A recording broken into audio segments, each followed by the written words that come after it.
Okay, we are in Denair, which is somewhere in the vicinity of an undisclosed location where we're setting up the horses for a private Renaissance themed party that happens tomorrow. We're looking forward to it. That's why I look like, got the Einstein hair going on. Been working hard all day. And On like no sleep. yeah, get up at 3, drive for 3 hours after loading up the rest of your stuff. We're going to get some stuff in the next video. We're going to try some stuff at the event that we're at, that we're doing this weekend. So you'll be able to see the rocking horses and stuff. But right now, we are at the pizza factory. Go ahead, put the double There pizza it factory is. cups here Oh, there we go. in Denair. We come here all the time, and they feed us at this event tomorrow, so we don't want to, and they feed us well. Oh my God, the food, the catering is just crazy. So we don't want to get too much, so we're just going to share some spaghetti and meatballs, which will be coming up soon. But we got us a salad. I have a salad bar with all of the stuff. All the goodies. Let's see, I got croutons, I got tomatoes, I got pepperoncini peppers, I got olives, I got cheese, I got lettuce. Did you put the beets on it? Pickled beets? Yeah, pickled beets Pickled are scattered beets are all good. over. Now, you gotta take you're the gonna add some Parmesan cheese and put some of that across the top of there. Because we do like our Parmesan cheese. Not just in ice cream.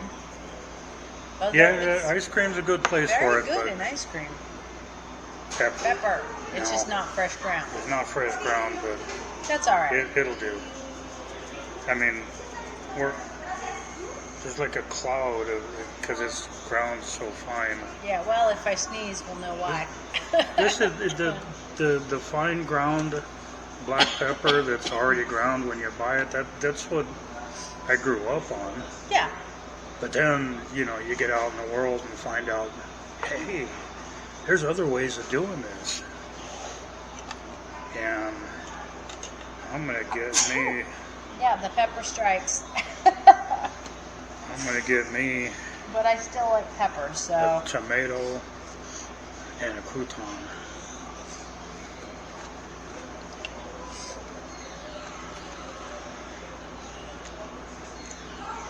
I didn't stop to eat all day, so No, I'm hungry. you've earned a meal. Well, you did have a dashboard White Castle burger. Just now, but No. I mean, White Castle burger. That ain't eating. No, not when you've been working all day. You're not eating anything. That's like a. And in case That's you're, not even a snack. in case if you're wondering about, like, yes, they did say dashboard White Castle burger. Yeah, we put them in the dash, which is hot, heated them right up. Yeah, they were frozen yesterday. Let me take a bite. Did you get blue cheese dressing? Yeah. Because that's like the best one. The pepperoncinis are over here on this side, so as long as you stay over there, you'll be okay.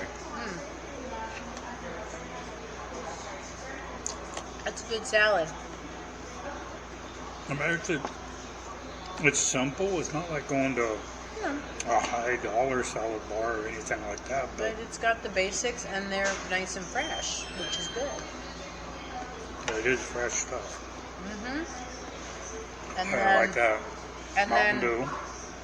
of course, you can dab your stash clean, because that's one of the best parts of this restaurant is the stash. Give me a couple of those. You want a stash too? There you go. Have a stash. Then you got a stash over your stash. I got enough stash. I don't. These are just the best napkins. They make me happy. I like them.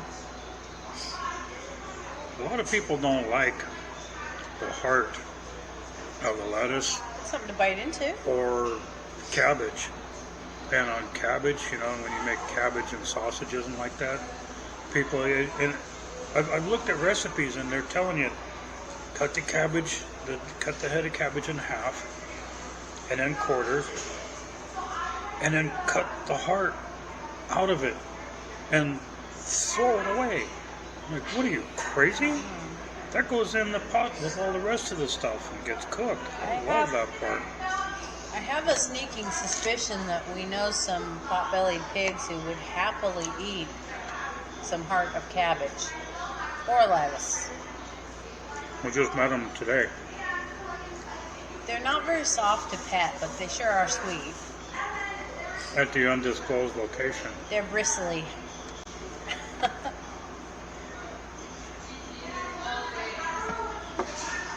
Okay, that one bite knocked that down to the point where I can just finish this off. There you go.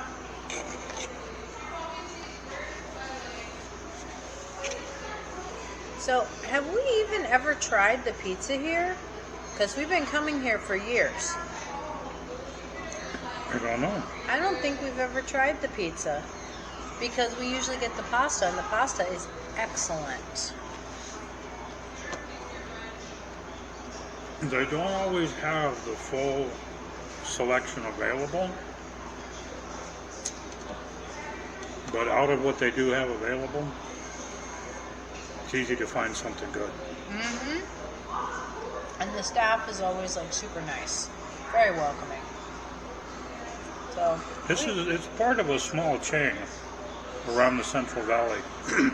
There's a few other pizza factories around. If you look up pizza factory on Yelp. yeah, but there's none where we live, No, there's none that far south. unfortunately. A lot of people don't consider Bakersfield to be part of the Central Valley. It kind of It's is. the bottom end of the It's Central the Valley. end of it, but You go very much farther south, you're climbing mountains. we aren't. Well, then you run into the grapevine. That's the mountains, yeah. Yeah. I mean, there's other ways you can go, but either to go south, you're going to be climbing some mountains. Tehachapi. Then you can go south from there. Mm-hmm. Bakersfield is kind of the bottom end of the Central Valley.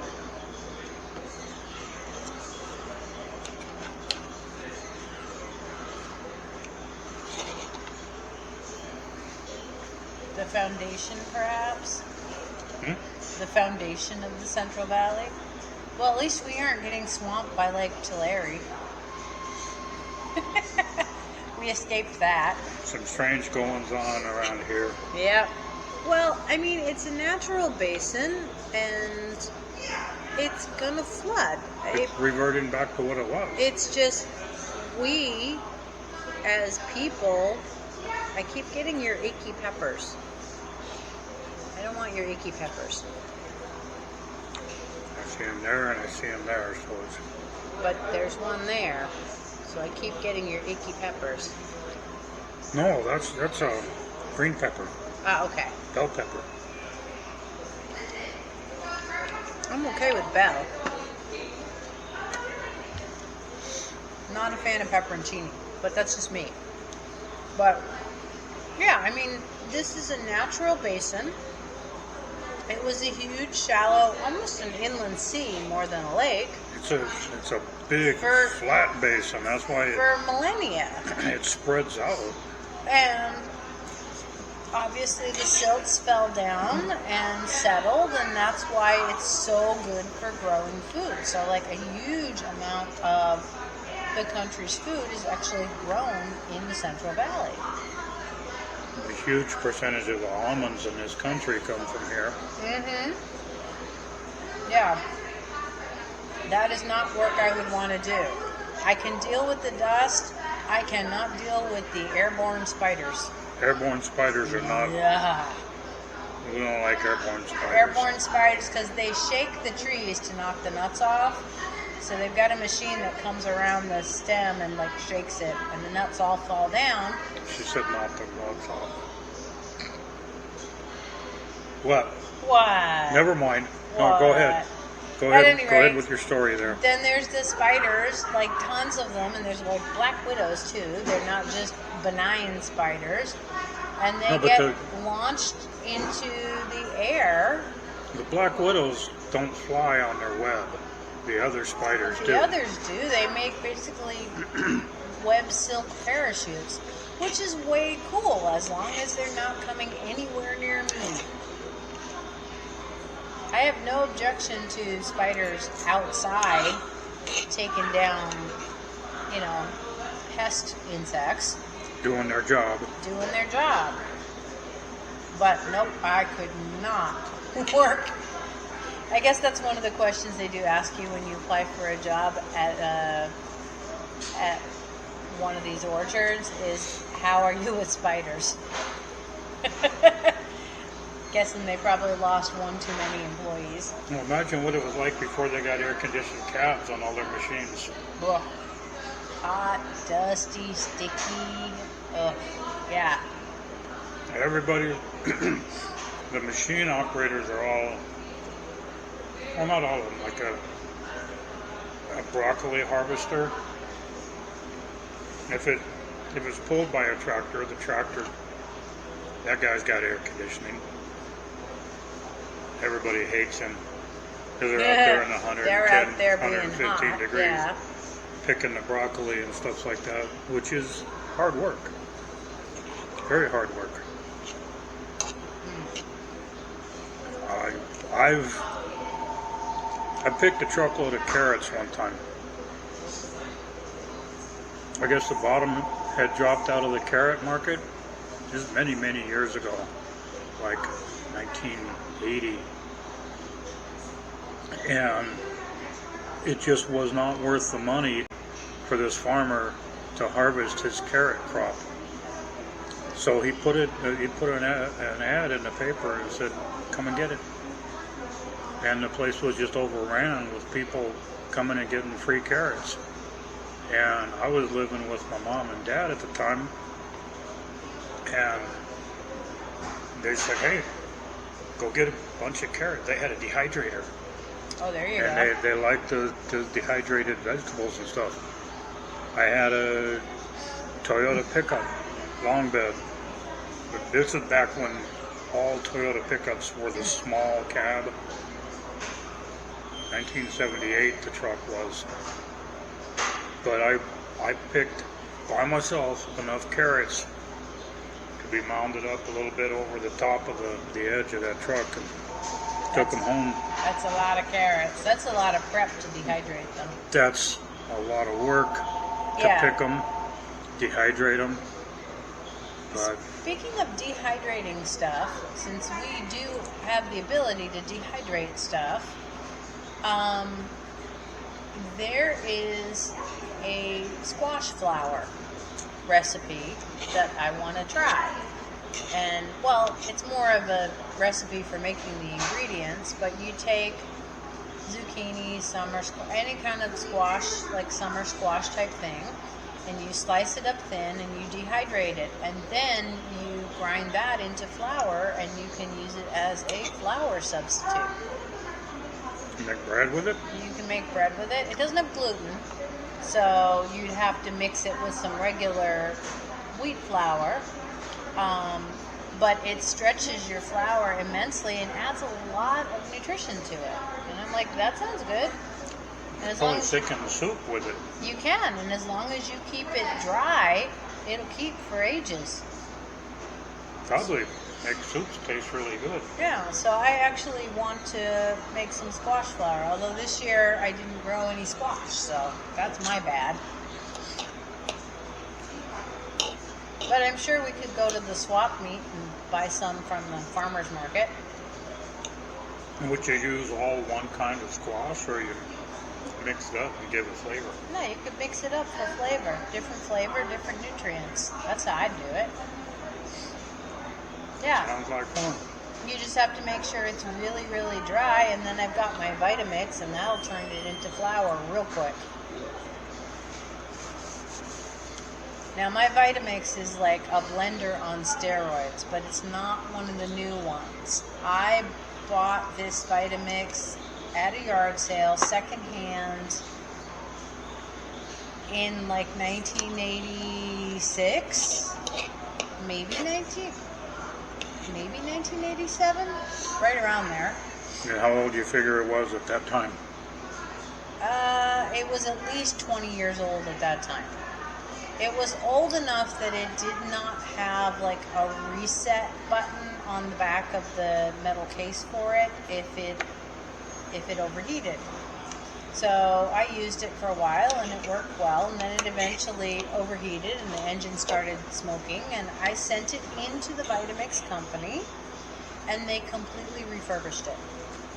I think it cost me, I spent like $50 on the blender, and I think I spent $75 on the refurbishment. It came back, the motor completely rebuilt. They had changed out the case on it from the original one to one that had an opening so they could put in that safety button. You know, I mean, they just did it all up. So really the only thing that was original when I got it back was like the rubber pad that the canister seats on, and the canister itself and the lid itself. And I think they even replaced the gasket in the lid. And I'm still using that bad boy. They honor their warranty on their products. Gonna get back to you when the spaghetti shows up. Yep, sometime soon. Our food is here. The pasta Has has arrived. arrived. It's a cute bag. And there's Mr. Pizza Factory with his cool mustache and his chef hat, Yep. tossing some pizza in the air. It says we toss them. They are awesome. That's what it is. Yep, Pizza Factory. Order online at Yep.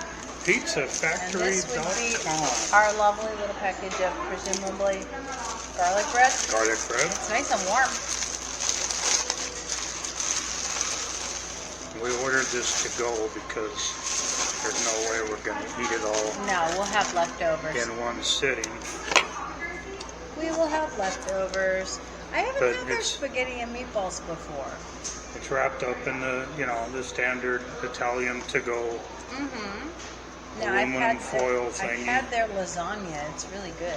I It's a had the- meat lasagna. I've had a number of their pastas here. They've all been excellent. Always been happy with it. Get the little plastic lid out of the way. Open up all the aluminum foil. I'm smelling it. Get the foil covered cardboard lid out of the way. Hey, oh, and it's all crispy and browned. That's Look at- baked. That's baked. You'll probably want a fork. Look at that. Not too close now. I'm not that close. Don't worry.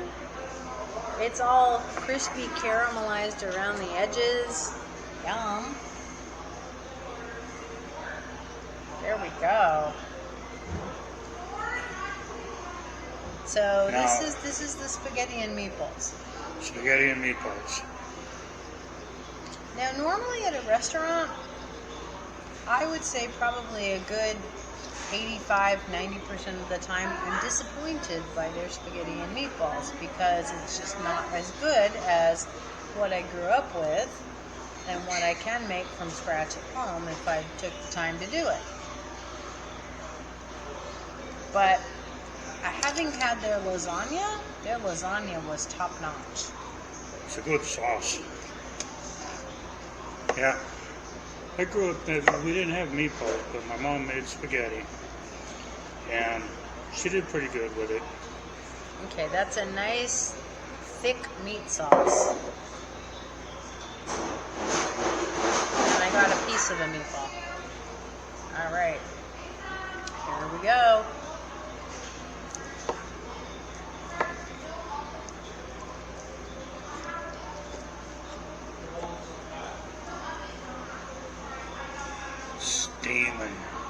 Mm-hmm. I'm not putting that in my mouth, man. That'll burn me up. So the pasta is perfectly cooked. It's not mushy. It's got that perfect al dente texture. You see this steam coming off of there? That's a lot This of steam. is straight out of the oven. Mm-hmm. Well, and when you order it, they let you know it's going to be a little bit before it comes. It's not something that's frozen and they're just popping it in. They're actually making it And it is in-house. not made up in advance. No, they make it as they need it. Well, we're kind of early for the dinner rush, too. It's Friday night, so I'm sure this place is going to get busier later on. It's it's about 10 past 5, so we're getting into dinner rush time.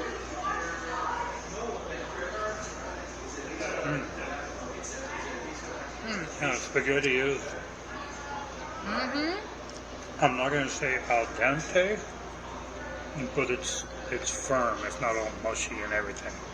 Yeah, and the sauce, you can really taste like that it's got that rich tomato paste flavor in it. It's good sauce. It's nice and thick. That's very, very good.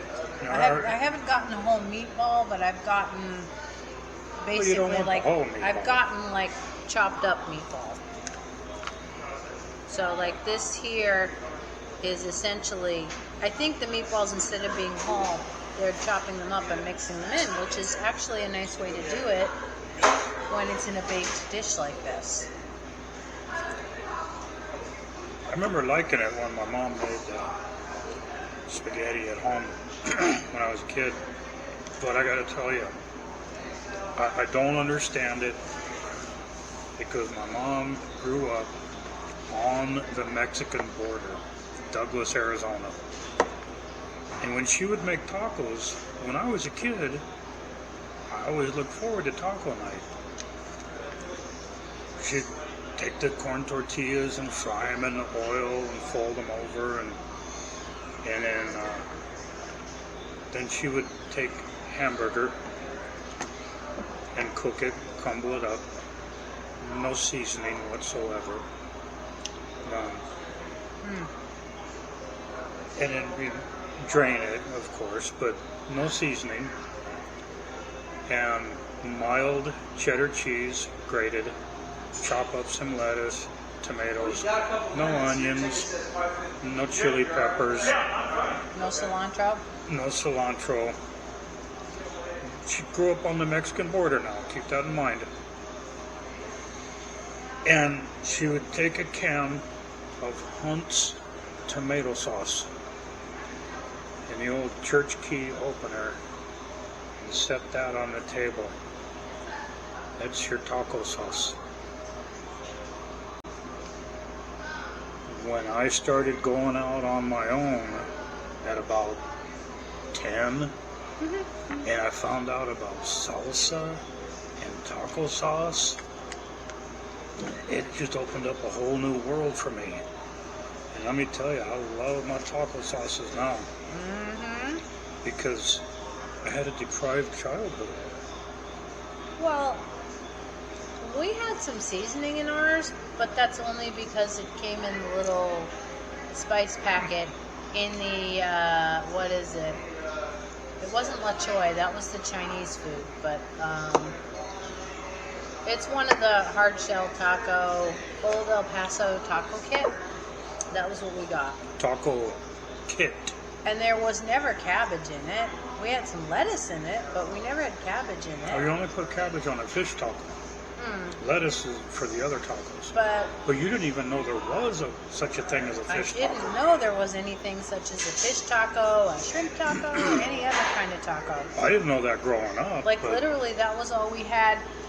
Now, I didn't taste avocado until I was 21. I don't think I tasted cilantro until I was well into my 30s. And luckily I don't have the cilantro equals soap gene because I like cilantro. You don't get cilantro on the East Coast very easily.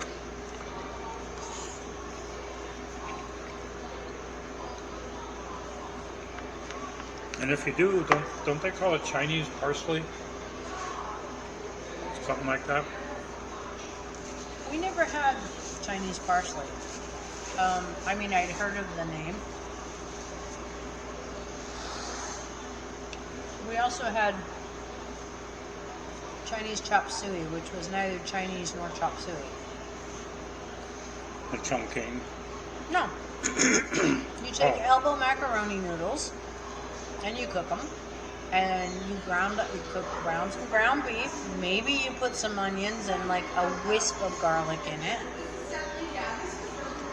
and then you put in like just a tomato sauce, kind of a bland spaghetti sauce.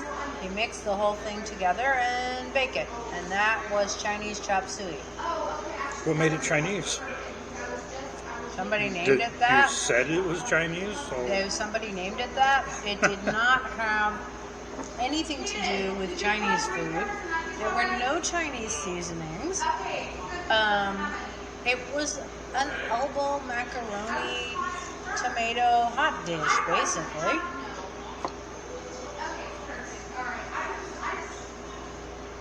nothing wrong with that. And we liked it. We liked it. We would put some cheese on ours too. And when you went to, say there's been a death in someone's family, the big Ziploc bags, you make a big couple of Ziploc bags and you stuff them full of your Chinese chop suey and you drop it off at the house of the mourners so they have something to, they don't have to prepare anything. It's food. It'll keep them going. And so I kind of associate that particular dish with funerals, death and funerals. But it's taking care of these people, so it's not a bad connotation. Right. You know, it's a nice thing to do. I remember the guy that lived next door to me for a while. I was mourning somebody, and I forgot to eat for a couple days, which is highly unusual. Whoa. Check out the size of that thing. Highly unusual for me. Well, this guy, he owned a lunch wagon. Not the big step van, what we think of as a taco truck, the cold truck that go around the construction sites and like that. And he brought me some burritos. And that's when I realized, you're right. I haven't eaten. Thank you. So yeah. It's if somebody is grieving, everybody is like, "Oh, I'm so sorry," and they'll ask, "What can I do for you?" And the person, if it's a significant loss to them, they can't even think clearly enough to think of what might be helpful for them. So, bringing them food that they can just eat and not have to think about or prepare or anything. They sure don't want to cook. That's a good gift. So yeah. So garlic bread. Is it garlicky? I would like it more garlicky, but then I'm a garlic fiend. It's good. Like the texture is really good. It's a little crispy, toasty around the edges. But yeah, I would like it with much more garlic. The way I make it. Oh man, yours is bomb. I make some garlic toast. I'm not dissing the garlic bread. The texture is excellent. It's got good flavor. I just like more garlic. Plus I put Parmesan cheese in it. But anyway, get a chance to go to one of these pizza factories. You look them up on pizzafactory.com. Yes. Give them a try, because it's gonna start getting noisy in here. Yeah, the dinner rush is gonna happen, so we'll have to cut our musings short. We'll finish off the salad and take the spaghetti with us. Yep. And I will also say that the tea is good. Is it? Yes. They clean their equipment, and I can tell by the one sip of the tea Plus, it's nice and clear. So when you have nice, crisp, clear tea, it means that they're maintaining their equipment. These guys take pride in what they do. They really do. And they seem to be, enjoying themselves, and they're happy people, and smiling and all that. And it's not a fake, pasted on smile. No, it's genuine. They're glad to see you. So we're going to get out of here, finish up what we're going to have to eat, get back over to the event, and probably go to sleep as soon as it gets dark. Oh man, yeah. I took a break from building the booth today, sat down in my chair, and I almost fell asleep and fell out of the chair. I'm tired. Well, I set up our bedroom, which is to say our mattresses and everything, in the horse trailer since the horses aren't in it at the moment. And then there was this sudden, intense gravity well that sucked me down. So, yeah, I napped for a couple of hours and then woke up super hot because I didn't have a fan with me, which is my own failing. But I'll have one tonight. And it's be comfy. We're sleeping out in the middle of a field, which wouldn't be the first time we've done that. It won't be the last. But, yeah, this is a beautiful area. I put the horses away location. I put the horses away in another field. Yeah, so we don't have... Well, I've had a goat poke their nose in the past at this one. Poppy the goat. I don't know if I'll ever get to see Poppy again because her owner has left us. Sadly. She's a really nice lady. But Poppy was the most amazing miniature goat. You might be a Rennie if you're breaking down your tent camping and a goat comes into your tent and you know that goat. By name. By name. Yeah. Or if you're out there, you get up early on Saturday morning, go over to the booth, you're having some cheese and crackers or something for breakfast, and the peacock puppies jump up on the stage with you so you can give them crackers, bread. Well, there's also pot-bellied pigs who are always keen on a little nibble of something. Mm-hmm. If I give them a nibble, though, it's a tiny little nibble because I don't know what their normal diet is, and I don't want to give them too much of something they shouldn't be eating. So, like maybe a half-inch square piece of whatever it is that I happen to be eating. But see you on the next one. yeah. Thanks for watching. Bye-bye.